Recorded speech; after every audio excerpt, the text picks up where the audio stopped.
Good afternoon to all of you. Welcome to give you a weekly presentation, and today's topic is Serverless Architecture, which is an emerging technology or a concept about application development in the cloud platform.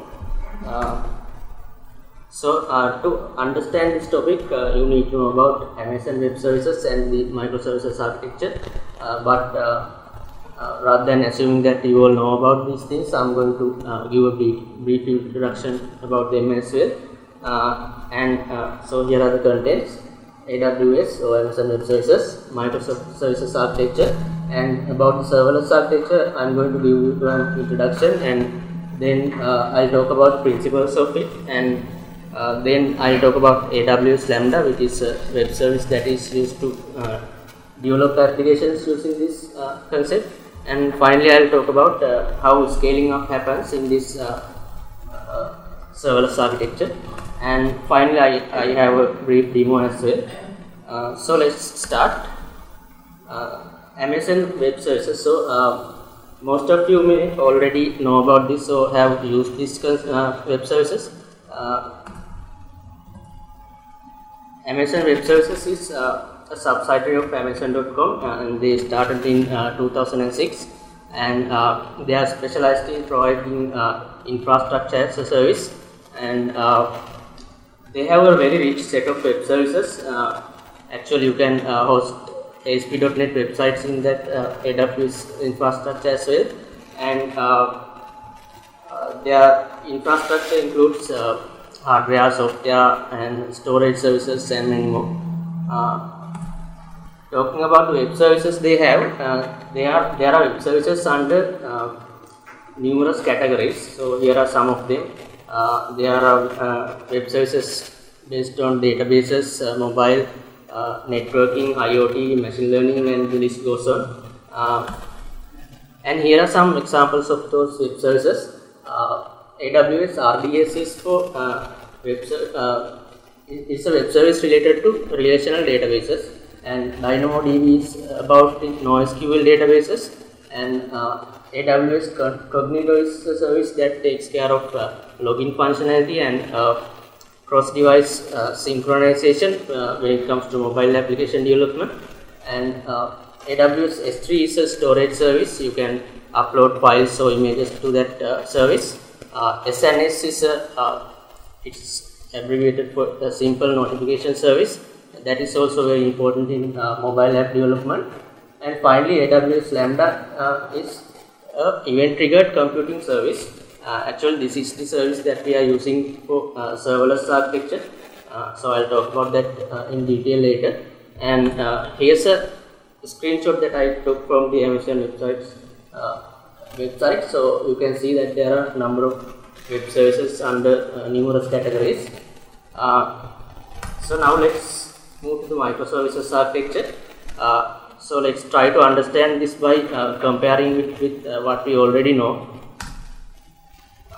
First, the monolithic architecture that we all know about. In this architecture, what we do is keep everything in one place. So the code and the logic and everything shares the same set of resources, and they share the same set of infrastructure.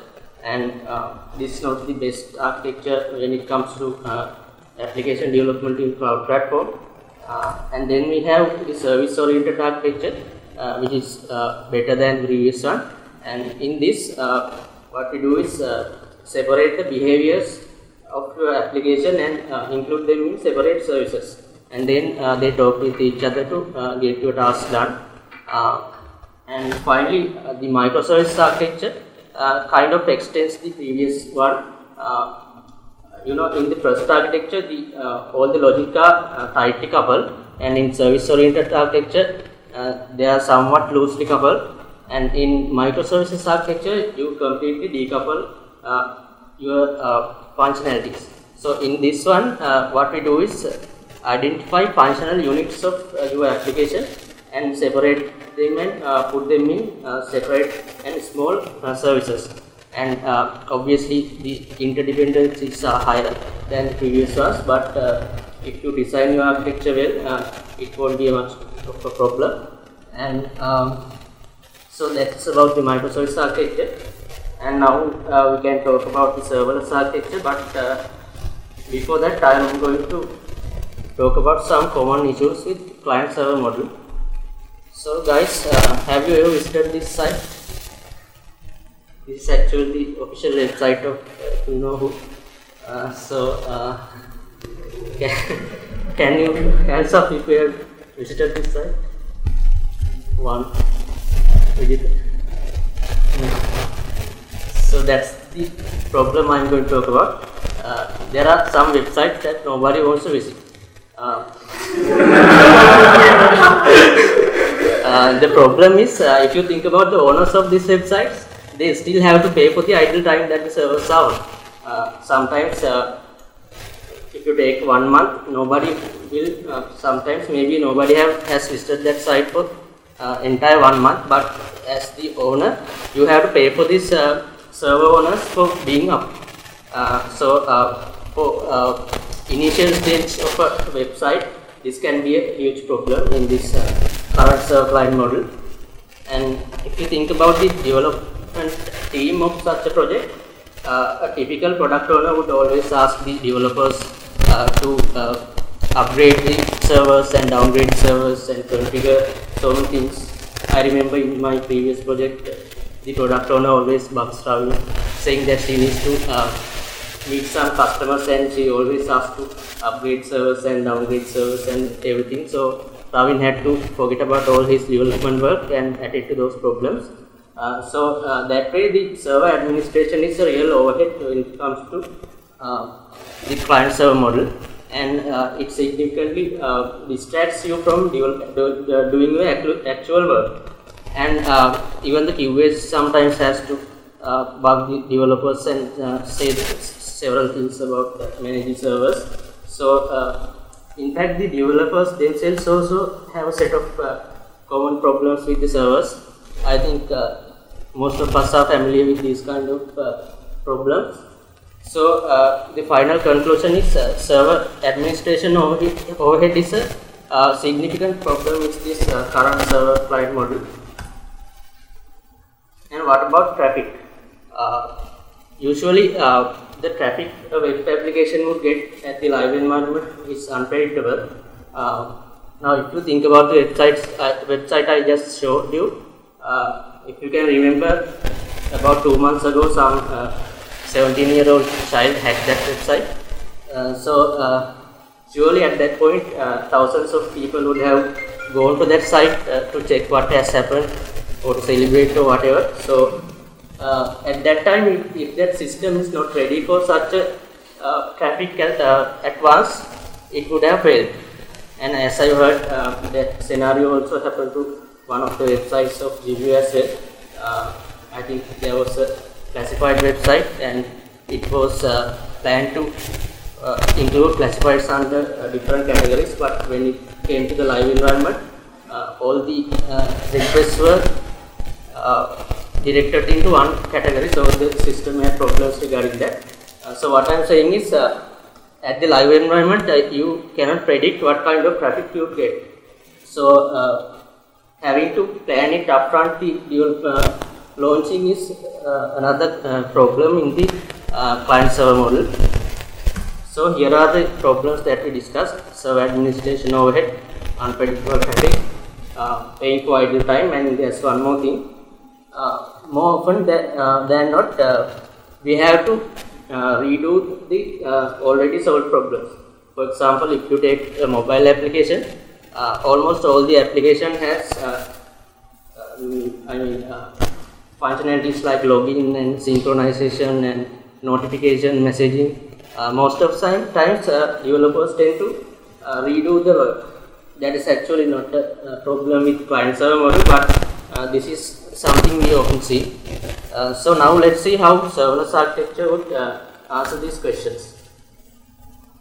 Okay, the serverless architecture is an architecture which tries to avoid the overhead of servers, and it has emerged in last 2 years or so, and some regard it as the future of cloud computing, and it's developed based on the microservices architecture. And since that is an architecture, you need some technology to actually create applications upon that architecture. So AWS Lambda is what is used to do that. And moving on to the principles, serverless architecture heavily depends on behavior as a service. What that means is, say there are solved problems and you need to include them in your application. So what you do is you get a third-party service to do that rather than implementing that. For example, if your application needs some tax calculation logic, you don't include that logic in your application. You rather find a web service that is reliable obviously, and get the service from that web service. So you just send the data and get the results. Do not include your complicated logic in your application. That way there are some other advantages as well. Say there are some changes to those tax rates, then you don't have to refactor it in according to in your application, but the server owners would do that themselves. That is also an advantage. And secondly, actually you can't hand over all your functionalities to third-party services. So for application-specific data, you use function as a service. That is actually where the microservices architecture comes in. What we do here is identify simpler and units of functionalities of your program or application and put them in separate microservices, and we keep them in containers of AWS Lambda. As I mentioned before, that's what we use for this concept. So AWS Lambda has a set of characteristics which support this concept. So we keep those microservices in separate containers, and whenever a user requests for such a service, you just call to that service and get the service. And thirdly, serverless architecture encourages increased client-side programming. This may be or may not be possible depending on your application, but the serverless concepts definitely encourages you to do whatever possible in the client side as well. This is an example of such application. So the login and synchronization functionality and the messaging functionality is handed over to third-party services, which are Amazon Cognito and Amazon SNS. And the application-specific custom code are kept in AWS Lambda containers. So these containers can be directly triggered from, actually they are event triggered, I forgot to tell you. So they can be triggered either from the application itself or from other web services or from other containers, Lambda containers as well. So each of these containers contain one microservice, and they are responsible for delivering one unit of functionality. So let's talk about AWS Lambda. It is currently the best option for function as a service. There are other options as well, but this is the most matured option. And as I said, the Lambda containers or the containers which contain the microservices are event triggered. So the event can be triggered either by another web service, or you just can call them directly using API calls, just like we do in service-oriented programming. And one interesting thing is you just have to pay for the usage.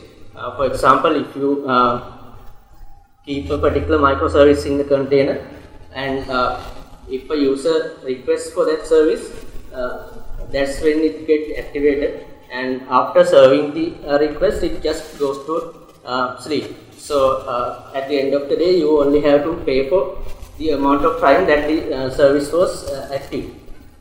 This way, it's kind of fairer for, it just addresses some of the problems that I discussed earlier. And another very important thing is that it does automatic scaling. I'll discuss about it in the next slide. And when it comes to AWS Lambda, currently it supports these three languages: Java, Node.js, and Python. And currently they are increasing the availability of languages as well. And talking about scaling up, as I said, when a request comes for a particular microservice, the relevant AWS container gets activated and serves that request. But if you think about a scenario where multiple requests come at the same time, the relevant AWS Lambda container would get multiplied, and each container would separately process the request, and scalability is kind of infinite in such a case. So you don't have to worry about scaling up and load balancing upfront launching your application. And so here are some another options for serverless computing: IBM Bluemix, OpenWhisk, and Azure Function, Google Cloud Platform. This Azure Function actually supports C# as well, but it's actually in, not very matured like AWS Lambda. And so let's move to the demonstration. So going back to the demonstration, this is the sample application I'm going to demonstrate. As I said, Amazon S3 is a web service that is related to storage. You can upload images or files to that containers. So what this application does is, when you upload an image to the source S3 bucket, it will trigger an event in this Lambda function, and the function will convert that image to a thumbnail and upload to the destination S3 bucket. So let's see how it happens.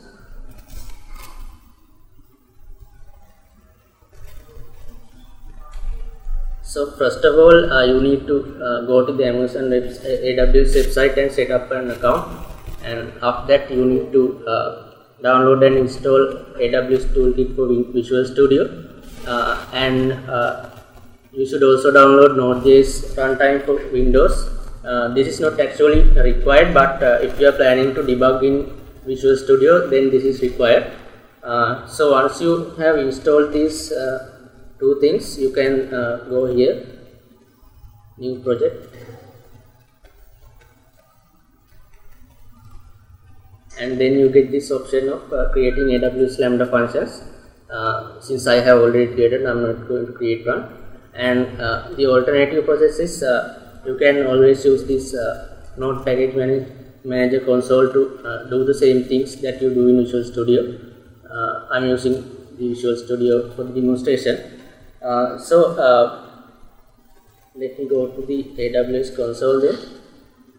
So as I said, I need two S3 buckets to keep the images. So before creating those buckets, I need to define a permission role.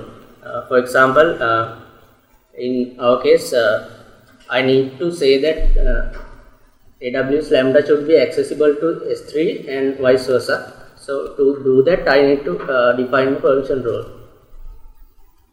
So when I go there, I can define permission role. This is the one I created for this demonstration. And after that, I can go to S3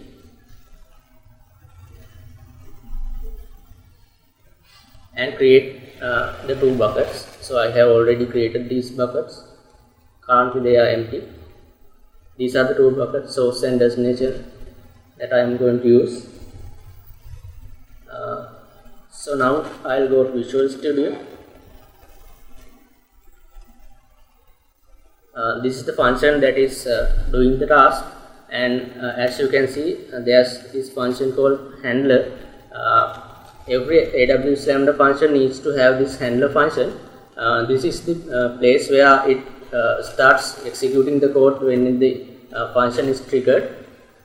And another important thing is that this parameter, every time an event is triggered to AWS Lambda function, it will receive some metadata about this event.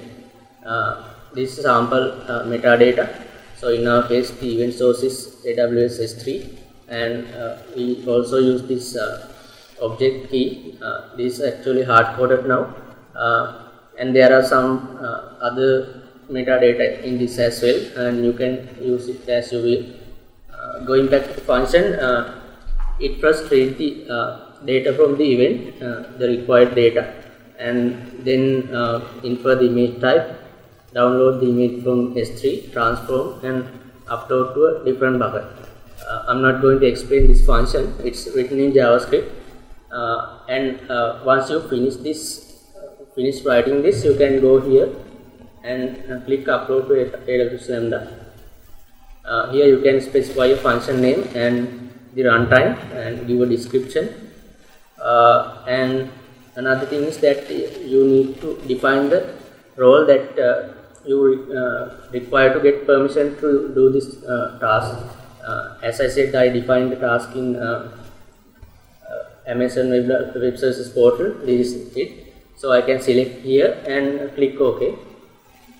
Once I submit that, I can go to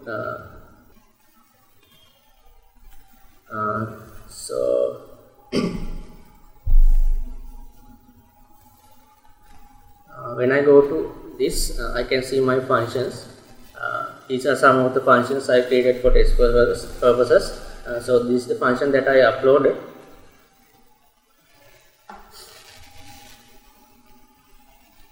So you can see it's the same function as we coded in the Visual Studio. And under the configurations, you can see the specified runtime is here, and under the advanced settings, you can specify the timeout and memory. In memory, it is defined as the allocated CPU and memory. So when you scale up, it will use this amount as to be proportional to the load that you get.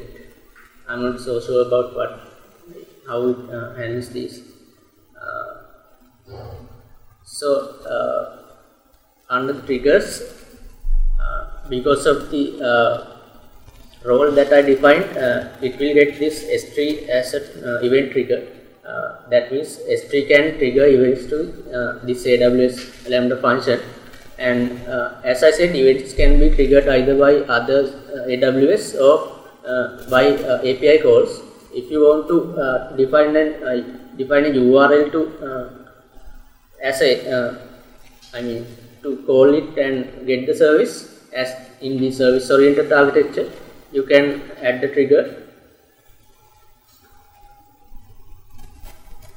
and from here you can select API gateway and give a proper name and submit, and then you get this URL where you can call and get the same service done.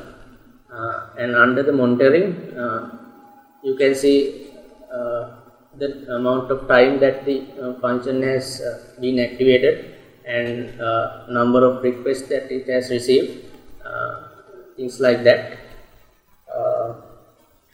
So now I'll show what happens when I upload an image to the source bucket.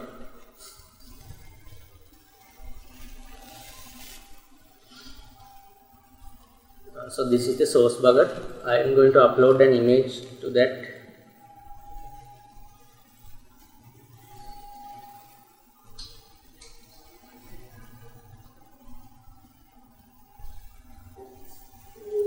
Okay, now according to the application that I showed you, it now has triggered the Lambda function and has created the thumbnail in the other destination bucket. Let's see if it has happened. So you can see the thumbnail has been created. So everything is event triggered. So that's about the demonstration, and as I said, you can always do the same things using the npm console. This is documentation for doing that. That's the reference for serverless. And some other things that I need to show is the other options for implementing serverless applications. This is also a lately developed technology, Google Cloud Platform,